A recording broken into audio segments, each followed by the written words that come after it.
নমস্কার বন্ধুরা, কেমন আছেন? আনন্দি রান্নাঘরে আপনাদের সকলকে জানাই স্বাগত। আজকে চলে এসেছে আমাদের মিনি কিচেন একটা নতুন রেসিপি নিয়ে। কি বলুন তো, চা আর গরম গরম পাঁপড় ভাজা। এই যে দুষ্টু আনন্দের কাণ্ড দেখুন, আমি বাসন থালাগুলো গুছিয়ে রেখেছি সুন্দর করে সাজিয়ে, আর তিনি সব লণ্ডভণ্ড করে নিল।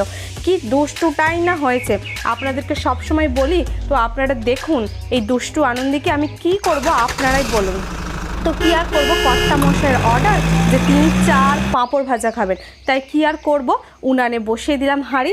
আর এদিকে আমি নিয়েছি 1 কাপ দুধ, চা, আর এদিকে চিনি, আর হলো কি পাঁপড়। এইগুলোকে এবার সুন্দরভাবে তৈরি করব। তো দেখুন বন্ধুরা, মিনি কিচেনে আমি কিভাবে তো চা করি।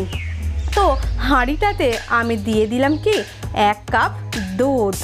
কার কার দুধ চা খেতে ভালো লাগে তারা কিন্তু অবশ্যই কমেন্টস করে জানাবেন। এদিকে উনানটা ঠিকঠাকভাবে করে নিলাম, কারণ আগুন ছাড়া রান্না হবে না।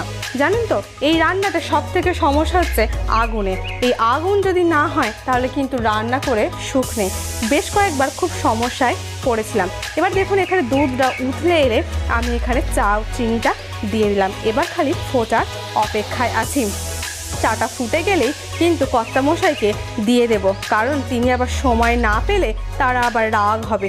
যাই হোক, এখানে চাটা ফুটে গেলে আমি কাপেতে ঢেলে নিলাম। তো দেখুন বন্ধুরা, চায়ের রঙটা কিন্তু সুন্দর হয়েছে। তাহলে মিনি কিচেনেও কিন্তু চা করা যায়, তাই তো। তো এরপর আমি করব কি, পাঁপড় ভাজা। পাঁপড় ভাজার পালা। তাই কি করলাম, হাঁড়িটা নামিয়ে নিয়ে উনানেতে আমি কড়াইটা বসিয়ে দিলাম, আর কড়াইতে একটু তেল দিলাম। তেলটা গরম হয়ে এলে পাঁপড়টা ভেজে নেবো। এই যে দুষ্টু আনন্দী, তাকে ওখান থেকে সরিয়ে এনে এখানে দাঁড় করিয়েছি। তো সে তো দাঁড়ানোর মেয়ে নয়, সে ঘুরছে। আবার যখন ছুটবে সে চোখ বুঝে ছুটবে, সে পড়বে না কি করবে তার কোনো জ্ঞান নেই।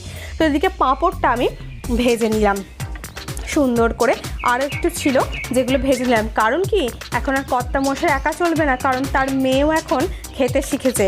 তিনি এখন টেস্টি ফুড খাবেন, ভাত খাবেন না, মুড়ি খাবেন না, তিনি শুধু তেলে ভাজা জিনিস খাবে। তাকে তেলে ভাজা যত দেবে সে তত খাবে। তো তাই একটু বেশি করেই ভেজে নিলাম।